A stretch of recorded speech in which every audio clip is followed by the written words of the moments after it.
Hana sulit mempercayai apa yang tengah dilakukannya sekarang. Berkomplot dengan Eyang Utinya untuk mengerjai Reiga. Astaga. Bisa-bisanya mereka kompakan setelah 9 tahun lamanya bersitegang. Sampai sekarang pun masih. Karena itu Hana merasa yang dilakukannya adalah sebuah kejahatan sih. Agak keterlaluan. Meski faktanya, Hana tetap mengikuti suruhan Eyang untuk mengirim foto itu pada Reiga hanya untuk melihat reaksi pria itu. Benar-benar deh. Handphone sudah diletakkan di atas kasur. Mereka menunggu reaksi Reiga. Bagai dukun tengah melihat air dalam baskom, sehabis dijampi dan ditaburi bunga. Eyang, panggilnya. Apa? Ini nggak benar tahu. Kenapa harus ngerjain Reiga sih? Protes Hana. Walau sebenarnya ia juga bingung, kok bisa, di tengah amarahnya karena Reiga ketemu Cila dan nggak lapor, Hana masih membela pria itu bagai fans berat yang tidak mau idolanya dikerjai.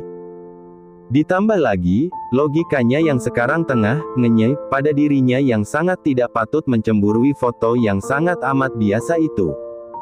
Kenapa emangnya? Nggak terima.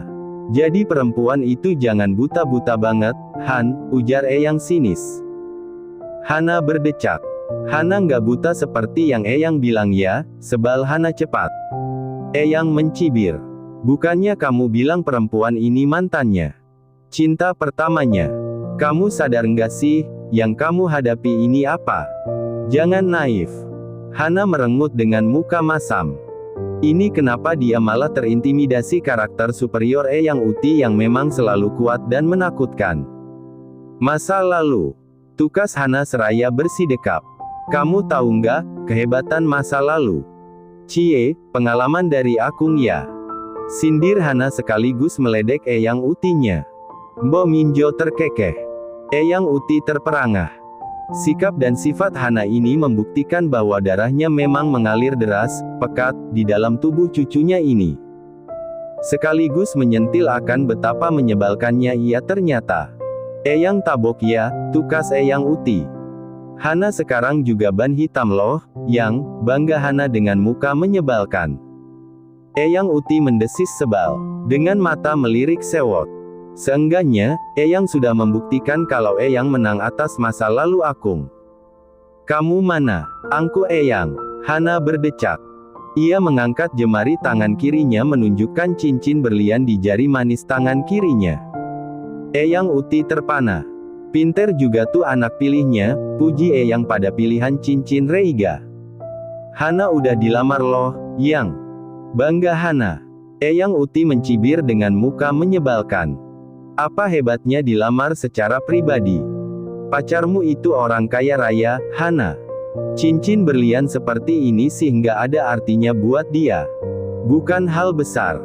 Kalau Reiga berani dan memang serius, suruh dia datangi Eyang. Itu juga kalau dia benar-benar cinta kamu, ujar Eyang menyebalkan dengan maksud tersembunyi yang dengan mudah dicium Hana. Hanya saja, sikap Eyang Uti yang selalu bertentangan dengannya, membuat Hana memilih tak percaya instingnya itu. Dalam adu tatapnya dengan cucu paling hobi mendebatnya itu, Eyang Uti kaget juga, seserius itu Reiga Reisyard pada Hananya. Pria dengan gelar anti cinta sejati. Putranya Rahardian, teman main para putranya. Beberapa kali ditemuinya, sosok Reiga yang memang berpendar bagai batu mulia. Bahkan hanya dari cara anak itu tersenyum menyapa manusia lain. Namun Eyang Uti tetap bisa melihat, Reiga membuat batas antara dirinya dan orang luar, menjaga batas itu dengan ketat. Tidak mudah mendapatkan hati anak ini. Jangankan mendapat hati, dekat pun mungkin nyaris mencapai mustahil. Begitulah kesimpulan Eyang Uti atas Reiga Reisyard. Konyolnya, semalam, saat Hana menungguinya secara terpaksa, ditemani Reiga. Eyang Uti menyaksikan sendiri betapa Reiga Reisyard tunduk takluk setengah mati pada cucunya ini. Cinta yang jelas bukan main-main. Sungguh seperti orang gila. Persis seperti cara almarhum suaminya menatapnya dulu. Penuh cinta dan hasrat. Persis seperti ekspresi Dennis yang berkata dan mengaku kalau ia menemukan Sarah yang dipanggilnya, rumah. Seperti itulah Reiga terlihat di mata Eyang Uti. Hana, anak orang kamu apain? Kurang dari waktu 2 bulan, Hana bahkan sudah dikasih cincin berlian sebesar itu. Bertolak belakang dengan pernyataan Eyang Uti pada Hana barusan untuk menguji keyakinan cucunya pada Reiga. Eyang Uti sadar betul bahwa cincin itu adalah penanda jelas bagi Hana, bukti kalau Reiga tak ingin Hana kemana-mana. Simbol jelas bahwa cucunya ini milik Reiga Reichard dan siapapun yang berani mendekat dengan niat jahat akan langsung mati ditembak. Emangnya Eyang setuju Hana sama Reiga? Bukannya Eyang tuh sengaja merancang perjodohan konyol itu karena ingin menjodohkan cucu kesayangan Eyang sama Reiga? Ujar Hana. Cucunya ini memang pintar. Bertanya pada poin inti karena dengan mudah mencium maksud tujuannya. Ah, Han. Sayang banget kamu berhenti jadi dokter. Nggak kebayang sebrilian apa kamu kalau tetap memilih jadi dokter, gumam Eyang dalam hati. Memangnya Eyang pernah bilang nggak setuju? Hana terperangah mendengarnya. Aksi tanya balik yang diucapkan Eyang adalah sinyal kalau Eyang merestui hubungannya dengan Reiga. Kalau Hana beneran bawa Reiga ke depan Eyang gimana? Sanggup lihat cucu dan anak kesayangan merana? Sinis Hana. Eyang terdiam. Bukan karena tak sanggup melihat Hana dan Devan merana. Toh, sesungguhnya tidak pernah ada yang bergelar kesayangan dalam hatinya. Semuanya sama. Hanya saja, Eyang Uti tetap menggakui salahnya. Ia memang telah memilih memihak Devan, lalu menutupi kebenaran kematian Dennis dari semua orang luar. Namun detik ini juga, Eyang Uti menyadari, sekalipun sejak tadi dirinya dan Hana saling lempar pernyataan, begitu akrab, seakan dekat. Namun faktanya, Hana tetap menjaga jarak. Jurang dengan diameter ratusan kilometer dan kedalaman ribuan kilometer itu masih nyata adanya. Hana tetap masih kecewa dengannya. Dan Eyang Uti memahaminya. Walau hatinya tak mampu berjibaku untuk tidak jatuh sedih. Akibat yang harus ditanggungnya. Eyang Uti berdecak. Tak mau kalah. Sungguh kekanak-kanakan. Namun hatinya ini kadung menikmati interaksinya dengan Hana. Yang ternyata begitu dirindukannya. Yang ternyata, jiwanya begitu butuh interaksi saling sindir dan ejek ala nenek dan cucu ini. Mau dibawa? Telepon kamu aja dari tadi belum diang. Sayang, aku bisa jelasin semuanya. Aku nggak ada apa-apa sama Cila. Aku nggak macam-macam sama Cila. Aku berani sumpah. Ada anak-anak juga, Shane, Rama, Brandon, dan Tristan. Kamu bisa tanya mereka. Atau lihat CCTV sekalian. Aku nggak bohong, Hana. Itu cuma senyum refleks tanpa maksud apapun. Tolong jangan marah sama aku, ya, sayangku. Pernyataan panjang Reiga yang cepat, panik, namun runtut, jelas lugas, memotong kalimat menyebalkan Eyang Uti yang kadung tak bisa menyembunyikan ekspresi kagetnya. Hana berdecak. Tersenyum bangga penuh kemenangan atas dugaan invalid Eyang Utinya. Kalau Eyang Uti, temannya, mungkin sekarang lidahnya sudah memelet dengan muka ngenyai sejadi-jadinya. Untunglah, Hana masih cukup waras untuk tetap menjaga tata krama agar tidak sampai ditoyor Sarah nantinya. Lalu, Hana mematikan telepon sepihak. Kasihan Reiga. Jadi korban perang nenek cucu dengan gen menolak kalah ini. Pasti pria itu langsung overthinking. Buktinya, handphone Hana kembali menyala dan berdering. Mas Ayang, sebagai peneleponnya. Eyang Uti terhenyak dalam diamnya sendiri. Anak itu bahkan mau dipanggil dengan panggilan alay begitu sama kamu, Han. Hana sekali lagi tersenyum bangga. Eyang Uti kalah telak. Lihat kan, Yang, angkuhnya. Eyang Uti berdecak. Handphone itu terus berdering. Lama. Berulang. Seakan yang menelepon tak sabaran dan memang tak sabaran. Hana hanya tidak tahu bahwa sekarang Reiga tengah senewen setengah mati. Hingga rasanya bisa meledak kapan saja. Ketemu dulu aja sama Mas Ayang kamu itu. Kita lihat reaksinya. Berani nggak dia ketemu Eyang? Eyang Uti tetap sinis, tidak mau kalah. Oh tentu aja. Eyang silahkan tunggu. Hana akan bawa Reiga di arisan keluarga akhir bulan ini. Jangan nyesel ya, Yang. Ucap Hana begitu percaya diri. Ya ampun, Han.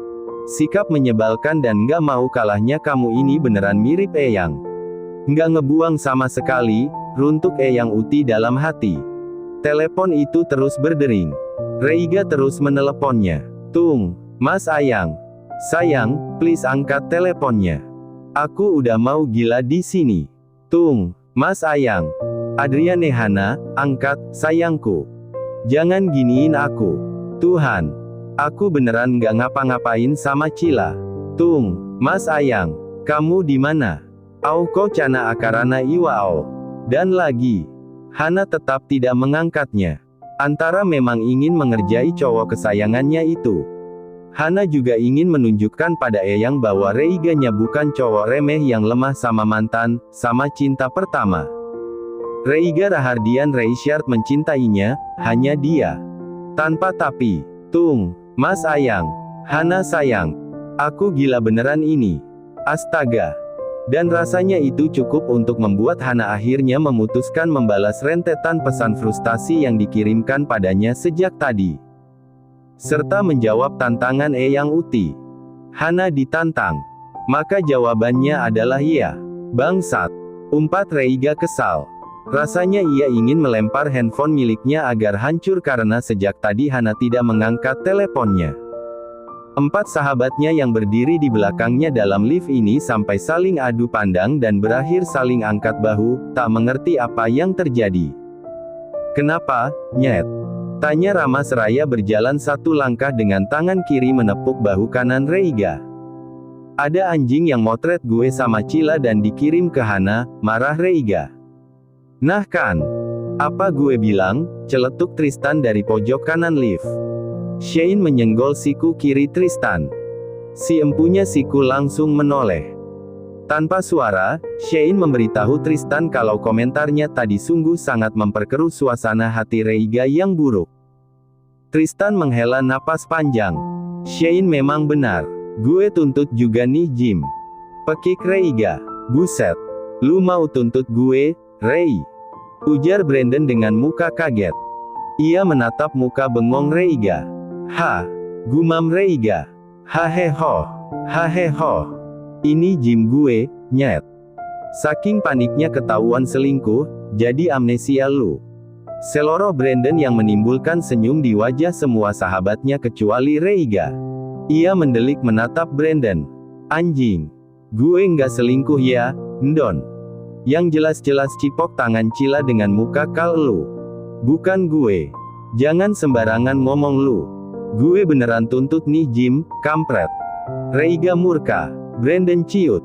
Meledaklah tawa Rama, Shane, dan Tristan. Mampus lu, Ndon. Singa lagi kelaparan malah lu ajak main lempar tangkap bola, ledek Tristan. Brandon merengut. Ya sorry, Nyet. Lu mah bawa perasaan banget sih. Relax, Nyet. Relax. Ucap Brandon takut-takut.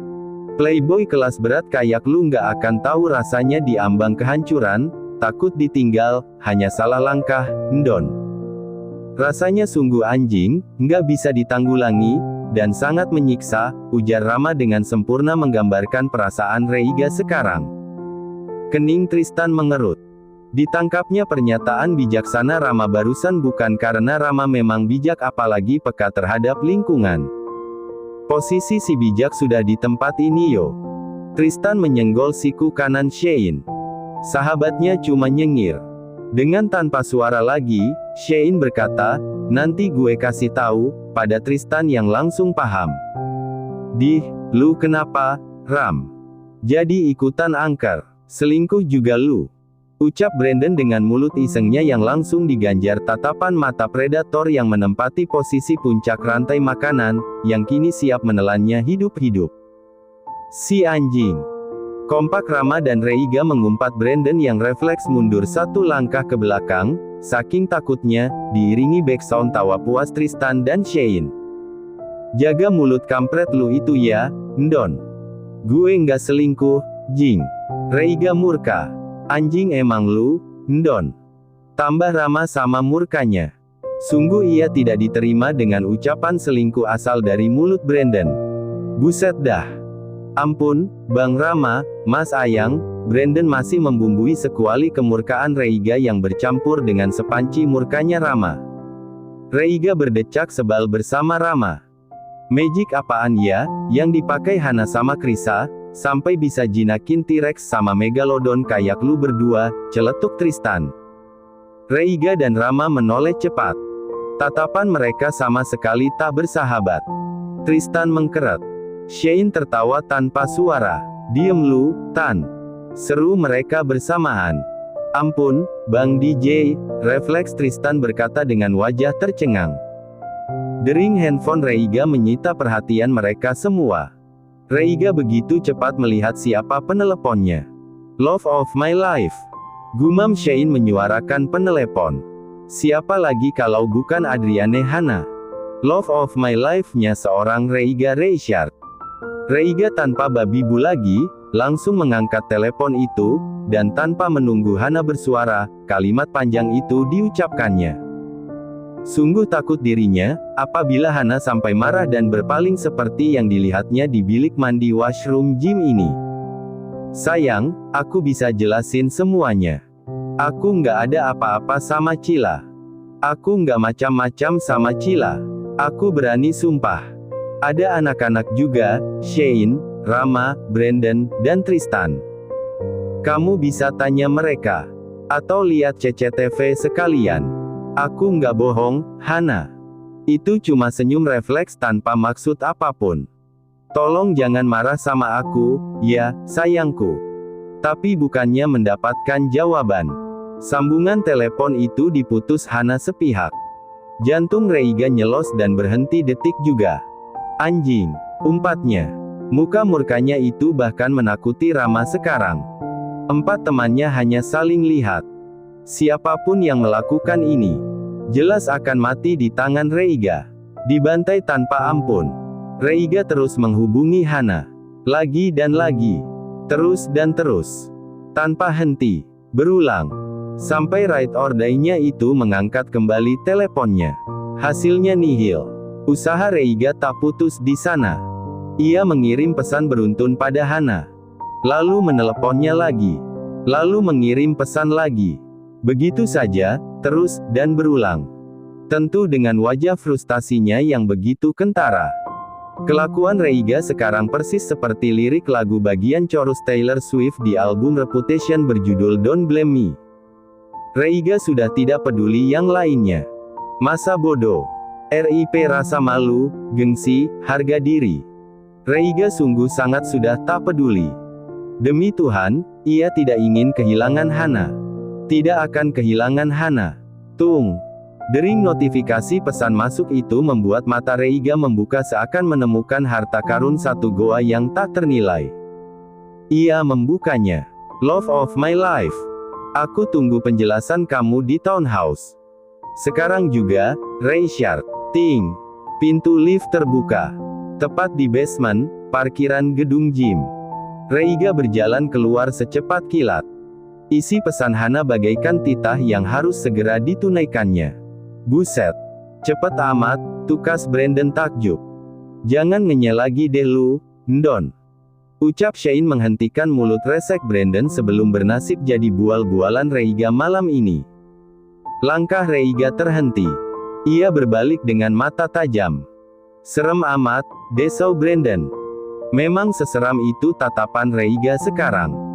Kalau lu nggak bisa tangkap pelakunya, beneran gue tuntut nih Jim, Ndon. Ucap Reiga tanpa tendeng aling-aling. Brandon terhenyak dengan mulut membuka. Mampus. Kompak Tristan dan Shane. Yaelah, Rei. Tega amat sih lu, nyet. Kita masih sahabatan kan? Jahat lu. Bodoh amat. Gue balik duluan. Hana lagi nungguin gue, ujar Reiga berjalan menuju pintu keluar yang langsung menuju basement, yang mengarah langsung ke parkiran khusus Ferrari-nya berada. Brandon mendesis sebal. Ia langsung menghubungi seseorang dan ganti marah-marah. Gue cabut juga ya, ucap Rama lesu. Ngapa lu? Nggak mau ikut ke townhouse-nya Reiga? Tanya Shein yang takjub lihat muka kucel dan lesu Rama. Tahu lu, nyet. Ayo bantuin Reiga jelasin ke Hana, tambah Tristan.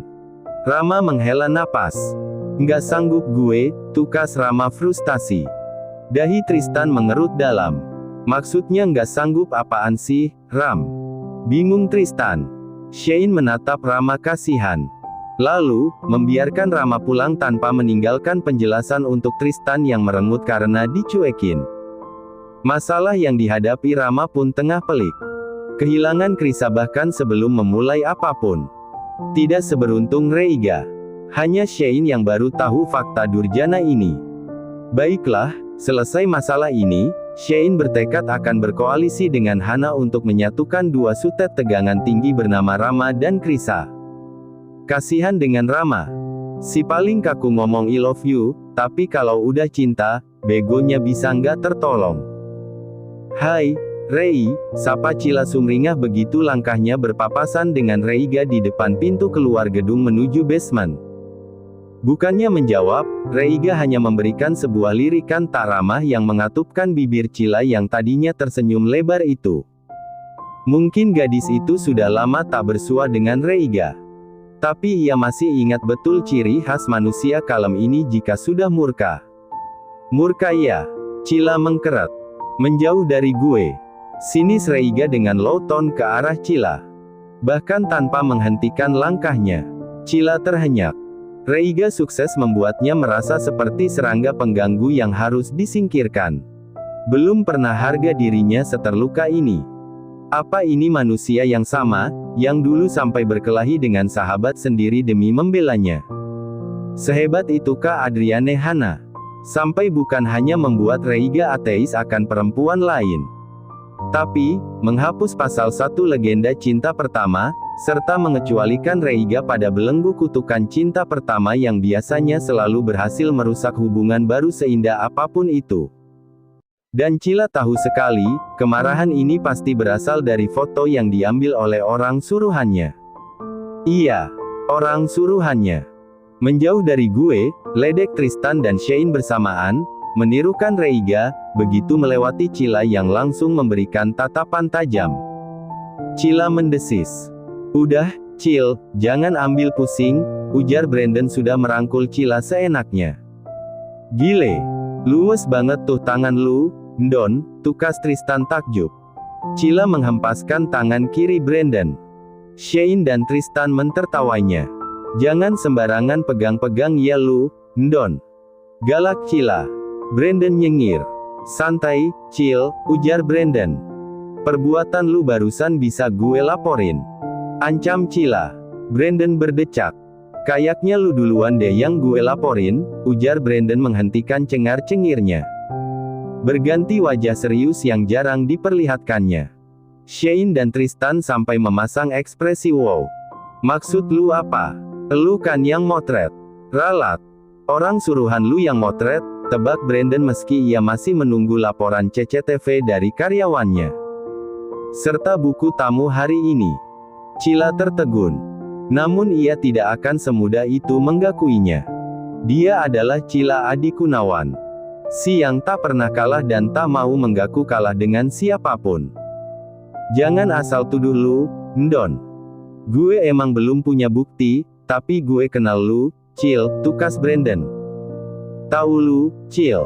Ngapain sih lu balik ke Jakarta? Dan seenggak tahu malu itu nyapa Reiga. Urat malu lu udah putus atau emang dari awal nggak punya sih? Tristan sudah nimbrung. Cila mendesis sebal. Tristan si paling nyinyir. Kalimat pedasnya belum berubah sama sekali. Bukan urusan lo semua, tandas Cila. Shein berdecak. Reiga itu urusan kita, ujar Shein mulai ikut emosi. Cila terkekeh mengejek. Hana udah kasih kalian semua apa sih? Sampai segitunya mendukung dia. Bergilir atau gimana? Tiga orang itu sontak berwajah merah pada mendengar hinaan Cila untuk Hana. Tak terima sedikit pun Hana dipandang rendah begitu. Anjing. Untung lu cewek. Kalau enggak, udah abis gue tabokin tuh mulut. Ucap Shein naik pitam. Hati lu nggak secantik muka lu ya, Cil. Busuk. Ucap Tristan sungguh nyelekit, membuat Cila berwajah masam. Tadinya gue mau kasih lu kehormatan bergabung masuk ke barisan mantan gue. Tapi dengar omongan lo yang gak punya otak itu tentang Hana. Jelas, level gue terlalu ketinggian buat cewek parasit kayak lu, ujar Brandon yang sungguh tidak ikhlas. Besti huru-hara, tandem ngeledekin Zidane itu disebut cewek gak benar.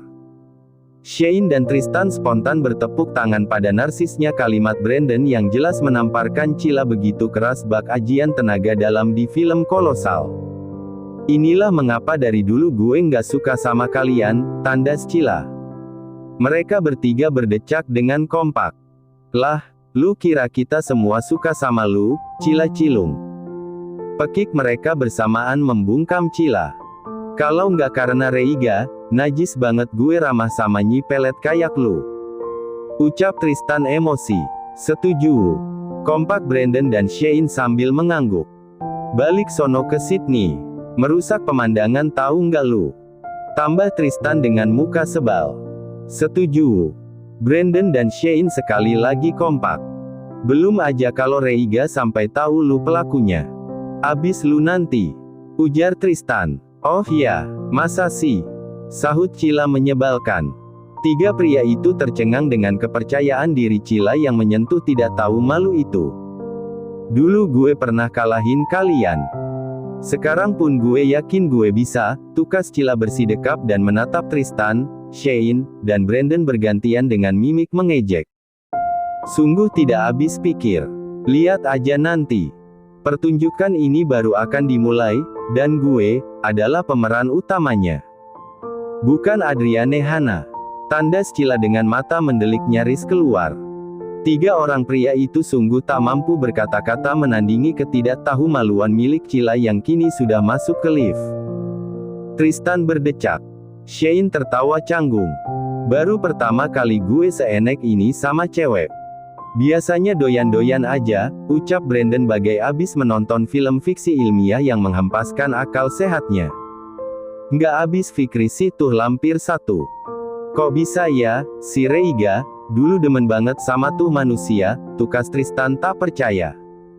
Namanya juga zaman jahiliyah, Tan, timpal Shane yang membuat mereka tertawa bersama. Hana sengaja duduk di bagian sofa yang menghadap pintu ruangan di lantai 2 townhouse. Jadi, ketika Reiga masuk, semua akan sedramatis alur cerita yang dibuat Eyang Uti sebelum ia pergi ke Sir. Namun lantas ia berdiri. Ngapain coba gue ikutin maunya Eyang? Udah sinting kali ya gue. Gumam Hana sendirian. Ucapan Eyang Uti sebelum ia kemari kembali bergaung di telinga Hana. Kalau kamu memang lebih kuat daripada masa lalu Reiga, pasti Reiga akan melakukan apapun yang kamu minta. Tapi kalau enggak, terimalah kalau Eyang memang benar, tukas Eyang Uti. Hana mendengus. Sifat nggak bisa menolak tantangan ini udah jelas banget diturunin sama Eyang, ujarnya.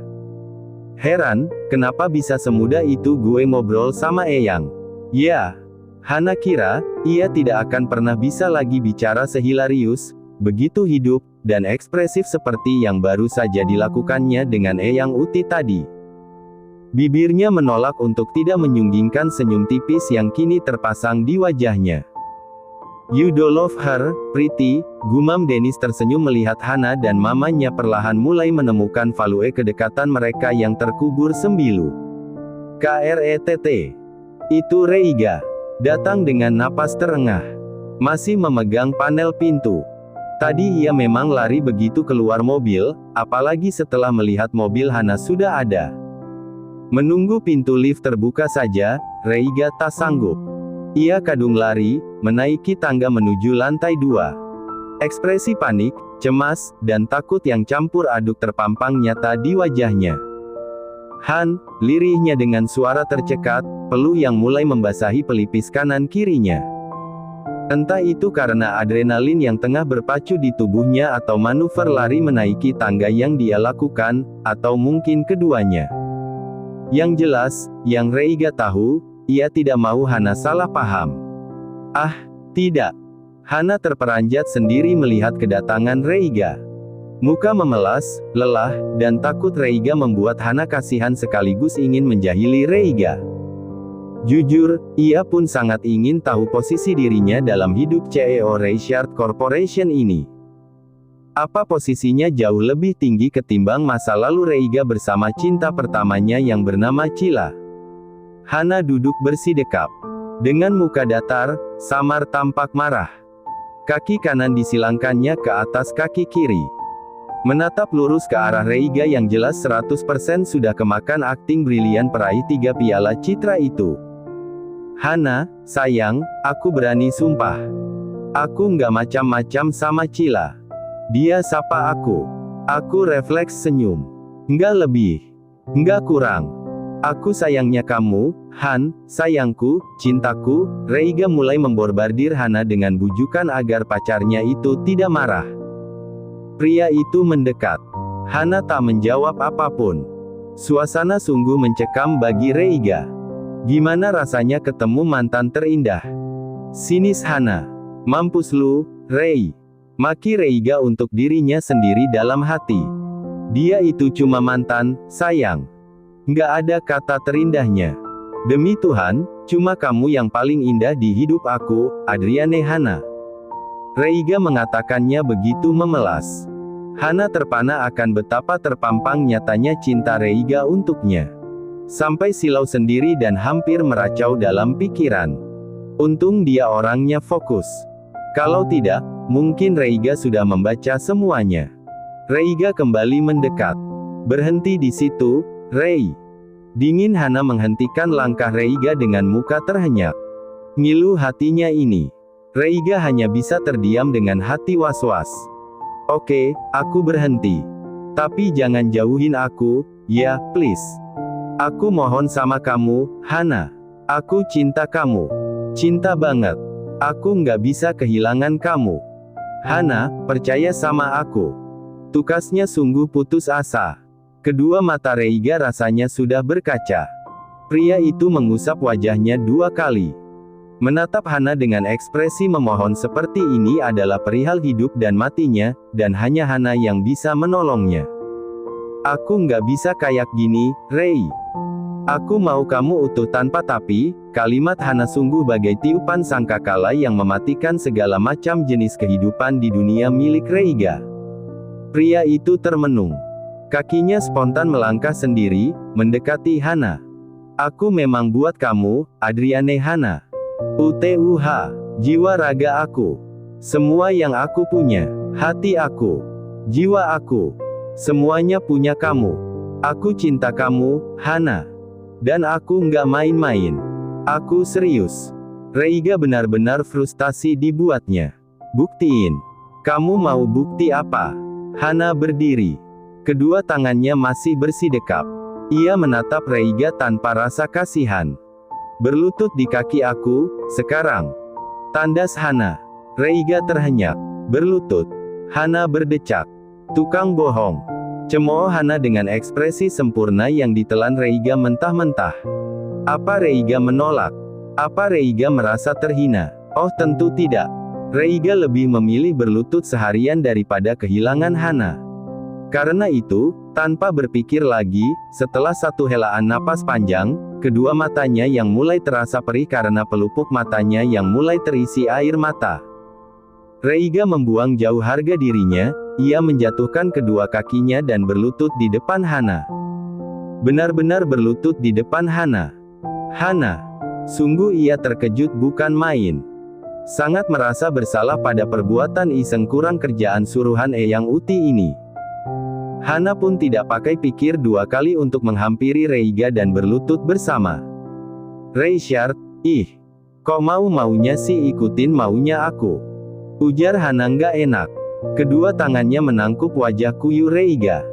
Reiga bengong dengan raut wajah Hana yang sekarang dipandangnya, tepat berada di depan wajahnya. Aku cuma bercanda, Rei. Maafin ya, sayangku, ucap Hana cengar-cengir. Sebuah penggakuan paling mencengangkan yang didengar Reiga tahun ini. Kap. Hana mengecup bibir Reiga cepat setelah menarik pelan wajah Reiga yang ditangkupnya lembut, penuh sayang dengan 2 tangannya. Reiga tertawa canggung. Marah bercampur gemas mendadak membanjiri setiap relung tubuh pria itu. Resek ya. Sewotnya pada Hana yang sudah tertawa terpingkal.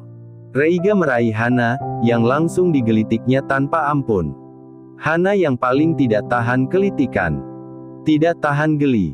Ambruk, di karpet ruang TV. Richard, udah ampun. Iya, maaf. Aku nggak salah. Udah kelitikinnya, pinta Hana sambil tertawa karena geli. Kamu tuh benar-benar ya, Han. Kamu tahu nggak, aku tadi nyetir udah kayak Max Verstappen. Curhat Reiga seraya menyebut nama pembalap F1 dari tim Oracle Red Bull yang tengah memimpin klasemen sementara. Hana malah makin mengikik. Iya, maafin aku, Mas Ayang. Ampun. Stop, ujar Hana. Mereka berguling di karpet berdua, sampai di titik di mana Hana tak tahan lalu sengaja menggunakan salah satu teknik taekwondo miliknya untuk mengunci Reiga di bawah. Udah aku capek ketawa mulu, keluh Hana tepat di depan wajah Reiga yang ada di bawahnya. Wajah sumringah Hana terpampang sempurna. Reiga berdecak, meski ia tersenyum sekarang. Sungguh lega dirinya. Hana hanya bercanda. Itu sudah cukup bagi Reiga. Amat sangat cukup. Lantas tawa Hana hilang, berganti senyum. Ia menumpuk kedua tangannya di atas dada Reiga. Ingat ini ya, Rei. Jangan gampang ikutin maunya orang kayak tadi. Kalau aku orang jahat gimana? Ujar Hana malah menasehati Reiga. Yang dinasehati malah tersenyum.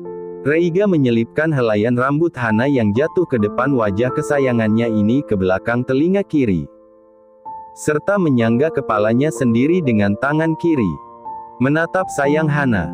Lo benar-benar nggak tertolong sih, Rei, ucapnya akan keadaannya yang sangat amat mencintai Hana ini. Ada ya, orang yang abis menjahili aku habis-habisan, sekarang malah sok nasehatin aku untuk jaga diri, sindir Reiga. Hana tertawa malu. Cantik sekali. Secantik saat Reiga melihatnya untuk pertama kali. Maafin aku ya, Richard. Itu cuma bercanda. Disuruh Eyang, ucap Hana jujur. Kening Reiga mengerut. Sejak kapan akur sama Eyang? Belum akur. Kita cuma terbawa suasana. Potong Reiga atas kecanggungan Hana dalam membicarakan kecanggungan hubungan nenek dan cucu itu. Mungkin, gumam Hana malas-malasan. Tanda bahwa ia tidak ingin membahasnya lebih lanjut. Kap. Hana mengecup kening Reiga lembut, perlahan, dan penuh sayang. Jadi ini rasanya menang, racau Hana. Maksudnya, Reiga bertanya karena ia tidak menemukan apapun di kepala Hana. Hana malah cengengesan. Ditanya malah cengengesan, ucap Reiga lalu menarik pipi kiri Hana gemas.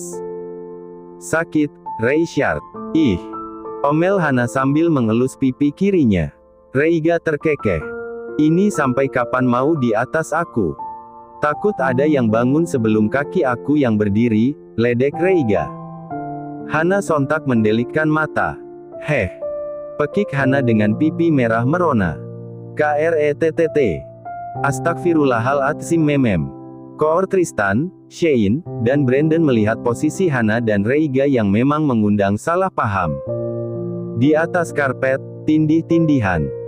Dari sekian banyak kamar di rumah ini, malah pilih di ruang TV. Di atas karpet pula. Sebagai seorang pro, sungguh gue insecure jadinya, komen Brandon. Hana sontak berdiri. Reiga tertawa renyah. Jin, setan yang tadi merasukinya di tempat gym milik Brandon, entah sudah pergi kemana tahu. Ketiga temannya cuma bisa tertawa masa melihat tantrum si bucin satu itu. Jangan sembarangan ngomong ya lo, Ndon. Sebal Hana. Tadi mah kita nggak usah kesini, ujar Tristan menyesal, malah besok praktek pagi. Udah, lanjutin aja. Kita pulang ya. Pelan-pelan aja Rei, nggak usah diburu-buru, dinikmatin, ledek Shane dengan muka cabulnya. Mereka semua tertawa. Bahkan Reiga yang masih telentang di karpet. Hana mendengus sebal. Ia bertolak pinggang. Diem nggak lo, Shane? Runtuk Hana dengan mata menyipit.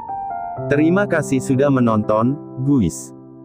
Jangan lupa klik like jika kalian menikmati cerita ini, subscribe untuk update konten seru lainnya, dan tinggalkan komentar di bawah tentang apa yang kalian pikirkan atau cerita apa yang ingin kalian dengar selanjutnya. Dukungan kalian sangat berarti. Sampai jumpa di video berikutnya.